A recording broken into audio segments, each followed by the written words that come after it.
এ যাবৎ বুমরার বলে এমন সুইপ শট আমি কাউকেই খেলতে দেখিনি। আশুতোষ শর্মার 28 বলে 61 রানের টর্নেডোর পর ম্যাচ শেষে জাহির খানের মুখে প্রশংসা ঝরেছে এভাবেই।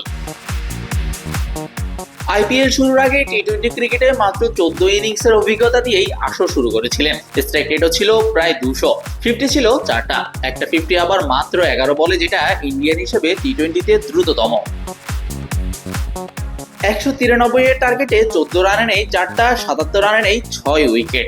যেখানে দল খাদের কিনারায়, সেখান থেকে লড়লেন, দলকে জয়ের আশা দেখালেন, ম্যাচ প্রায় জিতিয়ে ফেললেন। তীরে এসে তরিডোবা পাঞ্জাব হারল 9 রানে, পুরো ক্রেডিট ওই একজনেরই। 22 বলে 50, আউট হয়ে ফেরার পথে 28 বলে 61, নামের পাশে 7 ছক্কা আর 2 চার। এমন ইনিংসের জন্য সামাজিক যোগাযোগ মাধ্যমে প্রশংসার বানে ভাসছেন মধ্যপ্রদেশে জন্ম নেওয়া পাঞ্জাব কিংসের এই ব্যাটার।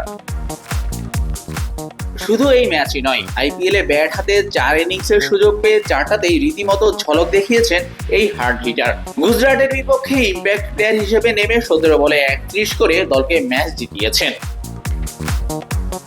সানরাইজার্সের বিপক্ষে 8-এ নেমে খেলেন 15 বলে আনবিটেন 33 রানের ইনিংস। ওপরের দিকের ব্যাটারদের ব্যর্থতায় দল ম্যাচ হারে মাত্র 2 রানে, তবে নিজের সেরাটা দিয়ে শেষ পর্যন্ত লড়াই করেন আশুতোষ। রাজস্থান রয়্যালসের বিপক্ষেও নামেন 8-এ। ওপরের সারির ব্যাটারদের ব্যর্থতার পর তার 16 বলে 31 রানের ক্যামিওতে 147 রানের পুঁজি পায় দল। মুম্বাইয়ের বিপক্ষে একই পজিশনে 28 বলে 61। ইম্প্যাক্ট ব্যাটার হিসেবে নেমেছেন দুটোই, আর দুটোই শুধু ব্যাটার হিসেবে খেলেছেন। বোলিং করানো হচ্ছে না, তবুও ব্যাটিং করছেন একদম নিচের দিকে। ব্যাটিং পজিশনে প্রমোশন পেলে নিশ্চয়ই দিন শেষে লাভটা পাঞ্জাবেরই হতো। শাহরিয়ার শাওন, স্পোর্টস বাংলা।